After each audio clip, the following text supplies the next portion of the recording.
Good morning everyone. My name is Divyani and I am student of Satyam School Languages, which is run under the Shiksha Kranti NGO. In this institute, Samvad session is held from time to time on various issues. So today we have got together regarding such session. Before I start, I would like to welcome Satyam sir. Sir, good morning and thanks for giving me a chance to interview you. My pleasure. Sir, as you know, I took a book from this library to read, and the book name is My Experience with Truth, and this book is about Mahatma Gandhi autobiography. I would like to make humble submission. We are neither for Mahatma Gandhi nor against him. Our purpose of this session is relate Mahatma Gandhi life in context of present life. So sir, first of all, I want to give little bit introduction of the book. The book has 167 chapters and these chapters are divided into 5 parts. First part includes chapters like his childhood, marriage and education. The second one is about his first journey to South Africa in Natal, and the third one is Boer War and some religious problem, and the fourth one is about small satyagraha. The fifth one is about Rowlatt Act and Kheda Satyagraha. Sir, our last session was held in English, so some viewers requested that our such session should be held in Hindi. Sir, please allow me to switch over to Hindi. Please go ahead. It feels great to see you recall things from your memory, chapter wise, otherwise. Thank you. Okay, sir. Sir, my first question is from you that are you Gandhian or non Gandhi? आप गांधीवादी हैं क्या? आप गांधी को support करते हैं? तो इस संदर्भ में मैं कहना चाहूँगा कि मैं अक्सर कहता हूँ कहीं भी जब मेरे से प्रश्न पूछा जाता है कि गांधी मेरे आदर्श है और गांधी का मैं आलोचक हूँ। सर, इसका मतलब क्या हुआ कि आप गांधी को सपोर्ट करते हैं और उनके आलोचक भी है? जी, इसका मतलब यह हुआ कि जो हमारे आदर्श होते हैं हम उनके कर्म और गुण को जरूर अपनाएं, लेकिन अपनी निजता को बचाएं, उनके जैसा बिल्कुल ना कहलाएं, क्योंकि हर व्यक्ति की, हर मनुष्य की अपनी निजता होती है और उसे अपने निजत्व की रक्षा करनी चाहिए, जिसे हम स्वाभिमान भी कहते हैं। अगर कोई व्यक्ति यह कहे कि आप तो वह इंसान हैं, तो मुझे लगता है कि शायद उस व्यक्ति में कमी है या वो ब्लाइंड फॉलोअर है। तो गांधी को मैं आदर्श इसलिए मानता हूँ कि गांधी ने बहुत सारे ऐसे काम किए जो समाज सेवा के लिए नितांत आवश्यक थे, जो राष्ट्र को आज़ादी दिलाने के लिए बहुत आवश्यक थे। और अब आलोचना की जहाँ तक बात होती है, आलोचना का मतलब मेरे लिए स्पिरिचुअल है, एक पॉलिटिकल नहीं है। अमूमन देखा गया कि जो राजनीतिक आलोचना होती है वो ज़्यादातर इस तरह की आलोचना होती है कि वहाँ किसी दूसरे पक्ष में अगर अच्छाई है तो उसे अच्छा नहीं बोला जाता, अक्सर देखने में आया। लेकिन जो आध्यात्मिक आलोचना होती है वह इस तरह से होती है आलोचना आत्मीयता की लोचन। लोचन अर्थात दृष्टि, दृष्टि अर्थात आँखें, आत्मीयता की आँखें हैं, ऐसी आलोचना होनी चाहिए। उदाहरण के लिए अगर मैं गांधी को आदर्श मानता हूँ तो मैं उनकी आलोचना कर सकता हूँ। इसका मतलब है जो गांधी की अच्छी बातें मुझे समझ आ रही, मैं उनको जीवन में उतारता हूँ, आत्मसात करता हूँ, उनका सम्मान करता हूँ, बच्चों को बताता हूँ। जो बातें मुझे गांधी की समझ नहीं आ रही हैं तो मैं सम्मान पूर्वक आलोचना करना चाहता हूँ कि शायद ऐसा होना चाहिए था, लेकिन आलोचना मुझे गांधी की ओर सम्मान पूर्वक दृष्टि रखने से नहीं रोकती। तो मैं सचमुच कहना चाहूँगा कि जो आदर्श हमारे होते हैं उनके गुण और कर्म जरूर हम अपनाएं, लेकिन हम अपनी निष्ठा भी ना गंवाएं। तो इस निष्ठा को बनाए रखने के लिए मुझे लगता है कि अगर मैं आपका आदर्श हूँ तो आपको मुझे इतना आदर्श नहीं मानना चाहिए कि आप दिव्यानी स्वयं को ही भूल जाएं।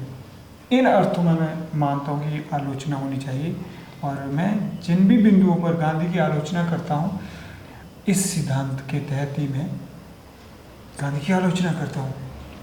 तो सर मैंने महात्मा गांधी की पुस्तक पढ़ी थी जिसमें उनके परिवार, उनके आंदोलनों और के विषय में बहुत कुछ कहा गया है। उनके परिवार और आंदोलनों के विषय में तो सभी अच्छी तरह से परिचित हैं, लेकिन सर मैंने कुछ ऐसी विषयों पे चर्चा करना चाहती हूँ जिससे लोग ज़्यादा कनेक्ट कर पाए, मतलब जो आज के टाइम में भी देखा जा सकता है। जिस वक्त वो हाई स्कूल में थे तो एक इंसिडेंट हुआ था कि शिक्षा विभाग के डायरेक्टर उनके स्कूल आए थे उनका निरीक्षण करने के लिए।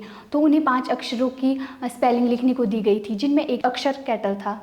तो सर महात्मा गांधी जब अक्षर लिख रहे होते हैं वो उसकी स्पेलिंग में मिस्टेक कर रहे होते हैं, जबकि उनके टीचर होते हैं जो वो भी इशारा करके बता रहे होते हैं कि तू गलत लिख रहा है। फिर महात्मा गांधी उनकी ओर कोई ध्यान नहीं देते हैं और वो खुद से ही करते हैं। फिर इसके अंत में महात्मा गांधी कहते हैं कि नकल करने की प्रवृत्ति कभी मेरे में आई ही नहीं और ना ही मैंने इस ओर कोई ध्यान दिया। तो सर आज के समय में भी देखा जा सकता है ज़्यादातर स्कूल्स में या फिर अलग इंस्टीट्यूट में कि लोग नकल का सहारा लेते हैं। वो सिचुएशन चाहे जो भी रही हो पर नकल करना एक बुरी बात है। फिर सर इस प्रवृत्ति से कैसे बचा जा सकता है? दिव्यानी जी, नकल की प्रवृत्ति अच्छी नहीं होती है। इंस्पिरेशन लेना, प्रेरणा लेना कुछ और होता है, लेकिन सीधे सीधे नकल करना तो स्वयं को धोखा देना होता है। और इस प्रवृत्ति से बचने के लिए हमें अपनी शिक्षा में बहुत सारे बदलाव लाने होंगे। जिस प्रकार से हमारी शिक्षा परिणाम परक है कि परीक्षा में उत्तीर्ण होना है और परिणाम अच्छा आना चाहिए, तो इसके लिए क्या होता है कि विद्यार्थी अक्सर रट्टे पे जोर दे देते हैं। तो इसमें क्या होता है कि बच्चा नकल करना शुरू कर देता है। इसके लिए तो मैं एक ही चीज़ कहूँगा कि हमें बच्चों में उनका जो सर्वांगीण विकास है उसके लिए कार्य करना चाहिए और ज़्यादा से ज़्यादा उनकी जो मौलिक सोच विकसित हो, कुछ ऐसा किया जाना चाहिए ताकि उनमें एक creative skill of thinking develop हो, critical skill of thinking develop हो और उनको हम ज़्यादा से ज़्यादा एक्टिविटीज़ बेस्ड लर्निंग की ओर ले जाए, ना कि उनको क्रैम लर्निंग की ओर ले जाएं। तो क्रैम लर्निंग छोड़ के हमें क्रिएटिव लर्निंग की ओर ले जाना पड़ेगा और बच्चों को जितना जल्दी हो सके ओरिजिनल स्किल ऑफ थिंकर बनाना पड़ेगा, यानी सोच को कैसे विकसित किया जाए उस पे काम करना पड़ेगा। और ये काम शिक्षक बखूबी कर सकते हैं। जब आप जानकारी इकट्ठी करते हैं, ज्ञान इकट्ठा करते हैं और आपकी परीक्षा तक ही वो ज्ञान होता है और परीक्षा के बाद सब कुछ खत्म हो जाता है, स्वतः ही विद्यार्थी में नकल प्रवृत्ति पैदा होती है। अब आप बोलेंगे नकल तो वही होती है जो, नहीं, ये भी नकल है। मान लीजिए आपको एक परीक्षा उत्तीर्ण करनी है और आपने एक पूरी किताब क्रैम कर ली और परीक्षा दे दी और आप अव्वल नंबरों से आप उत्तीर्ण हो गए, तो मेरे विचार से अब एक नकल है। इसीलिए बच्चों के सामने हमें रोट लर्निंग से हटा के क्रिएटिव लर्निंग की ओर ले जाना पड़ेगा और बच्चों को यह बताना पड़ेगा कि आपका उद्देश्य क्या होना चाहिए, वह जल्दी से जल्दी निर्धारित करो। अगर आपका उद्देश्य कुछ होगा तो जो ज्ञान आप अर्जित कर रहे हैं वह बढ़ता जाएगा। हम अक्सर कहते हैं कि अगर प्रयोजन की पात्र, प्रयोजन मतलब उद्देश्य, प्रयोजन का पात्र अगर आपका बड़ा है तो उस पात्र में ज्ञान अमृत भरता रहेगा।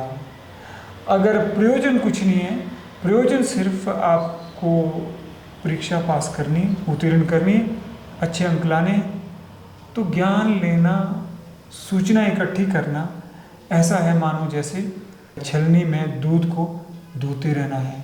छलनी में अगर हम दूध दूधते रहेंगे तो क्या होगा, दूध तो नहीं मिलेगा, हम वैसे ही काम करते रहेंगे। तो इस तरह की मैंने प्रवृत्ति देखी है जो कि बहुत ही घातक होती है।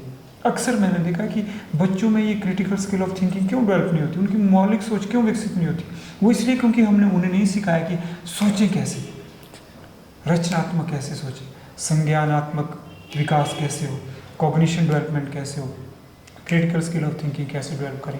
अगर हम इन 3-4 चीज़ों पे काम करते हैं तो मेरा पूर्ण विश्वास है कि हम बच्चों को नकल की प्रवृत्ति से दूर ले जा सकते हैं और उनमें रचनात्मक बौद्धिकता का विकास कर सकते हैं और उनका सर्वांगीण विकास किया जा सकता है। Yes sir. और सर मेरा आपसे अगला क्वेश्चन ये कि मतलब एक इंसिडेंट उनके टाइम में ऐसा होता है कि महात्मा गांधी नशे की आदतों में पड़ जाते हैं। अपनी दोस्त के साथ फिर वो क्या करते हैं कि जो उनका नौकर होता है उसकी जेब से पैसे चुरा के बीड़ी पीते हैं, या फिर अगर कोई लोग बीड़ी पीते हैं जो उसकी वो बीड़ी का बच जाता है उस हिस्से से वे बीड़ी पीते हैं। फिर वे आपस में चर्चा करते हैं कि इससे तो हमारा गुजारा अब हो नहीं पाएगा। फिर वो चोरी भी करते हैं। फिर मतलब जब उनके पास कोई साधन नहीं रहता है बीड़ी लाने का, उनके पास पैसे तो थे नहीं, फिर वो एक टाइम पे सोचते कि हमें आत्महत्या कर लेनी चाहिए। फिर उन्होंने सुना था कि जो धतूरा होता है कि उससे खा के लोग मरते हैं, तो फिर उसको खाने का निश्चय कर लेते कि हम तो सुसाइड कर लेंगे। फिर जब वो सुसाइड करना जाते हैं, फिर वो मतलब इतनी हिम्मत नहीं जुटा पाते कि वे सुसाइड कर ले।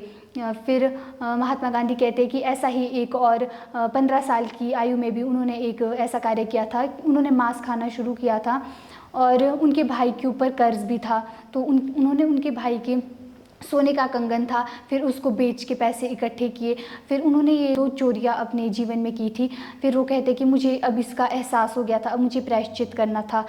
फिर वह अपने पिता को चिट्ठी देते हैं कि मुझे अपनी गलती का एहसास हो गया है, मुझे माफ़ कर दो, ऐसा उस चिट्ठी में लिखते हैं। फिर उनके पिता मतलब वो चिट्ठी पढ़ते, फिर वो महात्मा गांधी को कुछ कहते नहीं है, बस अपनी आंखों में आंसू भरते। और महात्मा गांधी कहते हैं कि जो उन्होंने मुझे कुछ नहीं कहा, बिना शब्द कहे मुझे माफ़ी दे दी कि मुझे बहुत ही बुरा महसूस हुआ।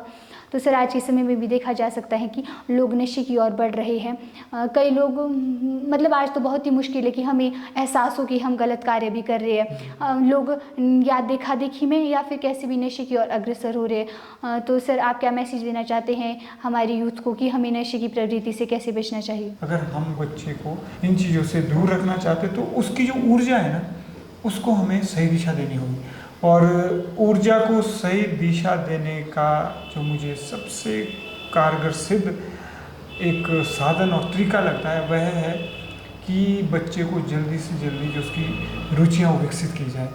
हो सकता है वो एक्स्ट्रा करिकुलर एक्टिविटीज़ में म्यूज़िक में उसका इंटरेस्ट, संगीत में उसका इंटरेस्ट हो सकता है उसका संवाद में इंटरेस्ट हो सकता है उसका कम्युनिकेशन स्किल सीखने में इंटरेस्ट हो सकता है उसका खेलने में हो।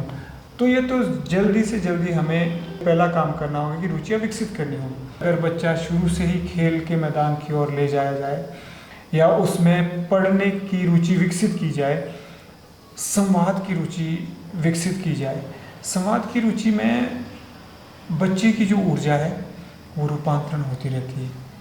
फिर उसको एक तरफ उसको इतना इंटरेस्ट आएगा, एक तरफ उसकी उतनी रुचि होगी कि ऊर्जा का रूपांतरण होता रहेगा। तो मुझे लगता है कि अगर आज का युवा ऐसे काम कर रहा है तो कहीं ना कहीं वह स्वयं से दूर जा रहा है, वह उसका अपना नहीं है। क्योंकि स्वयं का मतलब होता है कि मैं अपने साथ अन्याय नहीं कर रहा हूँ, मैं अपने साथ खिलवाड़ नहीं कर रहा हूँ, मैं ऐसे काम नहीं कर रहा हूँ जो आज मुझे आनंद दे रहे हैं, आज मुझे मज़ा दे रहे हैं, कल सज़ा देंगे। तो बच्चा स्वयं से दूर जाता है, उसके लिए हम शिक्षक, माता पिता और समाज ही उत्तरदायी है, जिम्मेदार है। और यह जिम्मेदारी हम सबको उठानी पड़ेगी और देखें कि ना केवल हमारा बच्चा, अगर पड़ोसी का बच्चा भी कुछ ऐसे काम कर रहा है, क्या हम उसको भी खेल के मैदान की ओर ले जा सकते हैं? क्या हम उसमें भी रुचियाँ विकसित कर सकते हैं? क्या उसको भी हम कम्युनिकेशन स्किल लर्न करने के लिए रेकमेंड कर सकते हैं कि सत्यम स्कूल ऑफ लैंग्वेजेस में आए? पैसे नहीं है तो कोई दिक्कत नहीं है। तो ऐसा कुछ किया जा सकता है। और सबसे अच्छी रुचि जो मुझे लगती है वो यही है कि अगर आपने संवाद करना सीख लिया, किसी भाषा को सीखना शुरू कर दिया, तो वो रुचि आपके व्यवसाय में भी काम आएगी। हो सकता है कल आपने इंटरव्यू देना है, वहाँ भी काम आएगी। तो एक रुचियाँ विकसित की जा सकती हैं अगर हमें बच्चों को नशे से दूर रखना है। तो सर अब मेरा क्वेश्चन उनकी मैरिड लाइफ से रिलेटेड है कि सबको पता है महात्मा गांधी का विवाह 13 वर्ष की आयु में हो गया था। तो महात्मा गांधी मतलब कई जगह ये कहते हुए अपनी पुस्तक में लिखते हुए दिखे है कि मुझे अपनी पत्नी से मतलब शर्म आती थी या बहुत सारी चीज़ों में कनेक्ट करने में प्रॉब्लम होती थी कि या तो मुझे उसका शिक्षक बनना पड़ता था क्योंकि उनमें उतनी समझ नहीं थी, उन्हें सब कुछ अपनी पत्नी को समझाना पड़ता था। फिर वो दूसरे देश भी गए थे कि मुझे उसकी वेशभूषा का ध्यान रखना पड़ता था, खाने पीने का, कांटे वाले चम्मच से कैसे खाना है मुझे उसे सिखाना पड़ता था। तो सर उस टाइम तो विवाह लैक ऑफ एजुकेशन की वजह से जल्दी हो जाते थे, लेकिन आज के टाइम में भी देखा जाता है कि 18 की एज में शादी हो रही है, 15-16, मतलब बहुत से ऐसे केसेस होते हैं। तो सर अकॉर्डिंग टू यू मतलब इस चीज़ से कैसे डील कर सकते हैं कि विवाह की एक नियमित आयु क्या होनी चाहिए? मेरे विचार से सबसे पहले तो विवाह करने से पहले कानून के अनुसार जो वैध आयु हैं, जो कानून ने निर्धारित किया, उसका पालन तो किया ही जाना चाहिए, Yes, sir. जो 18 और 21 कुछ इस तरह से। लेकिन उससे भी ज़्यादा जो मुझे लगता है वो है कि युवा साथियों का विवाह करने से पहले उनकी भावनात्मक परिपक्वता होना बहुत ज़रूरी है, पहली बात। दूसरी बात ऐसी है कि वो अगर आर्थिक तौर पर आत्मनिर्भर हो तो और भी अच्छा है। 2-3 बातों का बहुत ध्यान रखा जाना चाहिए। अगर आप फाइनेंशियली सेल्फ रिलायंट नहीं भी हैं, मान लीजिए कि अभी आप आर्थिक तौर पर आत्मनिर्भर नहीं हैं, लेकिन अगर भावनात्मक तौर पर इमोशनली अगर आप सेल्फ रिलायंट हैं, आत्मनिर्भर हैं, परिपक्व हैं, प्रौढ़ हैं, तो मैं कहूँगा कि फिर तो कोई शादी करना जल्दी पसंद करते हैं, कोई लेट करते हैं। हाँ, we should avoid either extreme, ना हमें इतना जल्दी करनी चाहिए ना बहुत लेट, तो मध्यम मार्ग होना चाहिए। लेकिन 2-3 बातों का ध्यान ज़रूर रखा जाना चाहिए, क्योंकि अक्सर जो फेलियर, जो असफलता मैंने देखा कि वैवाहिक जीवन में असफलता आती है या फिर तलाक जैसी नौबत आ जाती है, उसका कारण ये होता है कि हम शायद इतने परिपक्व नहीं होते, मैच्योर नहीं होते कि हम जीवन के शादी जैसे अहम फैसले को ले सकें। तो ऐसा मेरा मानना है। तो एज कानून के मुताबिक हो, और लेकिन एक भीतर का भी कानून है, वो कानून है कि क्या आप सचमुच शादी के लिए तैयार हैं, भावनात्मक तौर पर परिपक्व है या नहीं। Yes sir. फिर जब महात्मा गांधी बम्बई जाते हैं, फिर उनका पहला मुकदमा होता है। पहले तो उन्हें कोई केस मिल नहीं रहे थे, फिर जब उन्हें केस मिलता है, वो मम्मीबाई नामक एक स्त्री का केस होता है, वो उन्हें स्मॉल कोर्ट में लड़ना होता है। फिर महात्मा गांधी उसके लिए पहले खूब प्रिपेयर होते हैं। फिर जब वो कोर्ट में जाते हैं तो कहते हैं कि मेरे हाथ कांप रहे थे, पैर थरथरा रहे थे, कि जो वकील और जज भी मुझे देखकर हंस रहे होंगे कि भाई, फिर मैं वो केस लड़ नहीं पाया। मैंने वहीं पे मना कर दी कि मैं नहीं करूँगा, किसी और को बोल दो। फिर वो कहते हैं कि वो केस मेरे बदले किसी और वकील को दे दिया गया था। तो सर जब महात्मा गांधी मतलब वकील थे और उन्हें एक अपॉर्चुनिटी मिल रही थी किसी के केस लड़ने की, और उन्होंने लास्ट टाइम पे मना कर दिया, तो सर आज के टाइम में अगर हमें कोई अपॉर्चुनिटी मिले तो क्या हमें मना करनी चाहिए उस अपॉर्चुनिटी के लिए? देखिए, कई बार ऐसे होता है कि मान लीजिए आपको एक अवसर मिल गया और आप कहती हैं कि नहीं जी, मुझे अवसर मिला और मुझे लेना है, और आपने ना करने की बजाय उस अवसर को लिया, और उस अवसर को लेने के लिए आप अभी होमवर्क आपका नहीं था, आप तैयार नहीं थे, तो आप सोच लो कि खामियाजा आपको भुगतना पड़ेगा। अगर अवसर आप जाने देते हैं तो अवसर तो बाद में मिल सकता है, संभव है कि अवसर बाद में भी मिल सकता है। अगर नहीं भी मिल सकता तो हम अवसर क्रिएट कर सकते हैं, पैदा कर सकते हैं। लेकिन अगर आपकी छवि धूमिल हो गई, पब्लिक इमेज गलत हो गई, तो मुझे लगता है कि वो गांधी वाला ही तरीका सही है। और दूसरी तरह से भी हो सकता है, लेकिन मैं तो यही कहना चाहूँगा कि अगर मुझे कहीं अवसर मिल रहा है और मुझे लगता है कि नहीं, मेरा जो होमवर्क है, मेरा जो कार्य है, मेरी तैयारी नहीं है, तो मैं कहूँगा कि अवसर चले जाओ। मैं अवसर ज़रूर दूसरी बार आएगा, क्योंकि 1, 2, 3 बार अवसर आते हैं। ये नहीं होना चाहिए कि आप बार बार अवसर को जाने देते रहें, इसलिए इंतज़ार करते रहें। विद्यार्थी लोग कई बार क्या करते हैं, ये कहते हैं कि नहीं, हम इंटरव्यू नहीं देना चाहते क्योंकि हम अभी तैयार नहीं हैं, और वो तैयारी इतनी करते रहते तो शुरुआत ही नहीं होती। If you start you will be starting. अगर आप शुरुआत करते हैं तो शुरुआत करते रहेंगे, शुरुआत तो कीजिए। वेट करते रहेंगे तो यू विल बी वेटिंग। अगर आप इंतज़ार करोगे तो इंतज़ार करते रहोगे। तो शुरुआत तो हमें करनी चाहिए, लेकिन इन 2 बिंदुओं का भी ज़रूर ध्यान रखना चाहिए। सर महात्मा गांधी की पुस्तक में मतलब 2 जगह उन्होंने ब्रह्मचर्य का जिक्र भी किया है, मतलब 2 अध्याय इसी से रिलेटेड है। तो वो उसमें ऐसे कहते हैं कि एक टाइम के बाद मतलब सभी को अपने जीवन में ब्रह्मचर्य का पालन करना चाहिए, या फिर उन्होंने किया था। तो सर क्या आप इस बात से एग्री करते हैं कि अपने जीवन में ब्रह्मचर्य का पालन करना चाहिए? देखिए, अगर हम ब्रह्मचर्य का मूल अर्थ देखें तो ब्रह्मचर्य का मतलब है कि ब्रह्म मतलब कि जो सत्य है, सत्य के अनुसार आचरण करना। तो उस संदर्भ में कुछ और मतलब है।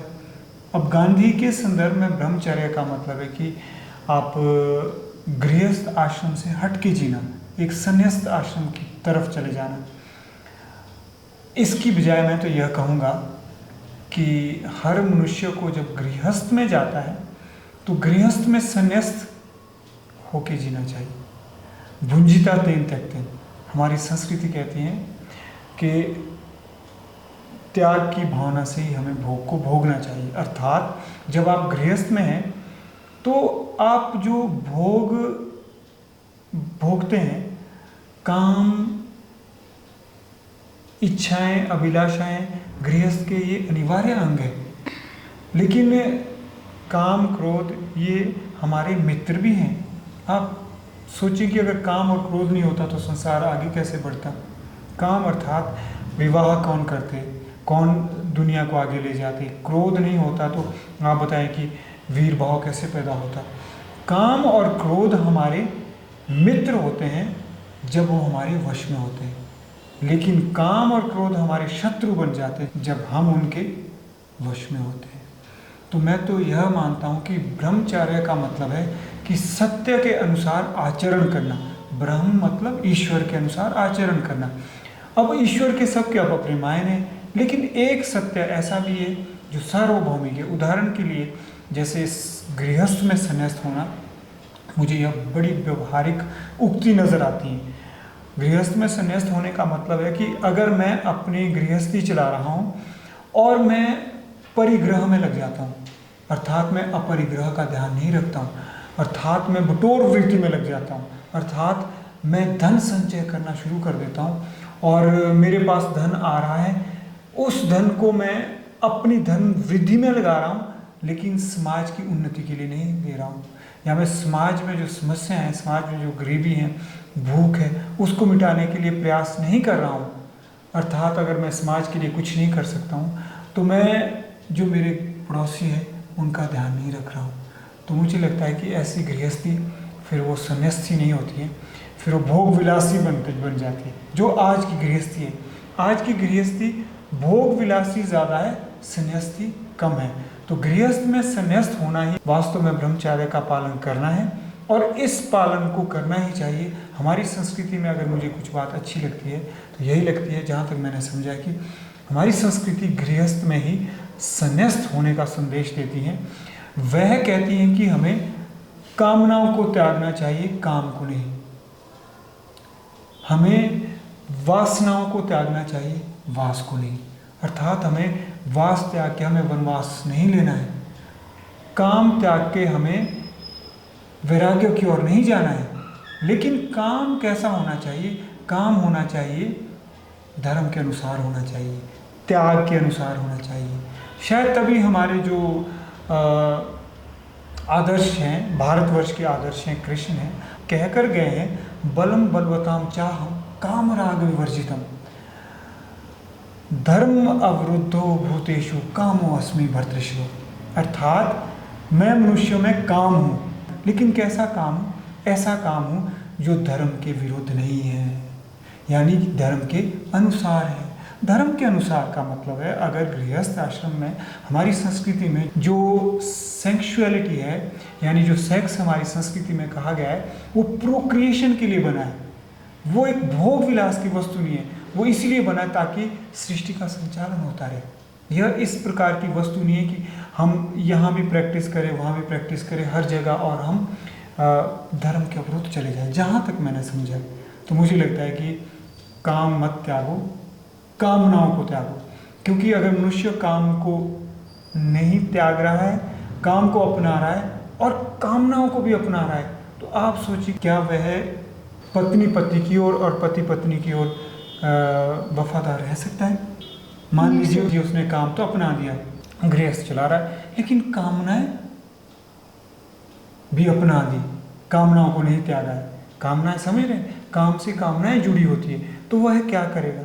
वह कभी भी अपनी पत्नी के प्रति या पत्नी पति के प्रति वफादार नहीं रह सकते हैं। अर्थात ब्रह्मचर्य का पालन नहीं कर सकते हैं। तो मेरा यह मानना है कि पति पत्नी भी ब्रह्मचर्य का पालन कर सकते हैं। शायद उन्हें इस प्रकार से संन्यास लेने की जरूरत ना पड़े जिस प्रकार से गांधी जी कहते हैं। गांधी जी ने अच्छा किया या बुरा किया वो उन तक है। हम यह नहीं कहेंगे कि गांधी जी फिर गलत है। ऐसा हो सकता है समय की मांग हो सकता है उनके अंतर्मन की आवाज़ हो, लेकिन मैं यहाँ समाज के परिप्रेक्ष्य में कहना चाहूँगा। सर, गृहस्थ जीवन में रहकर भी ब्रह्मचर्य का पालन किया जा सकता है।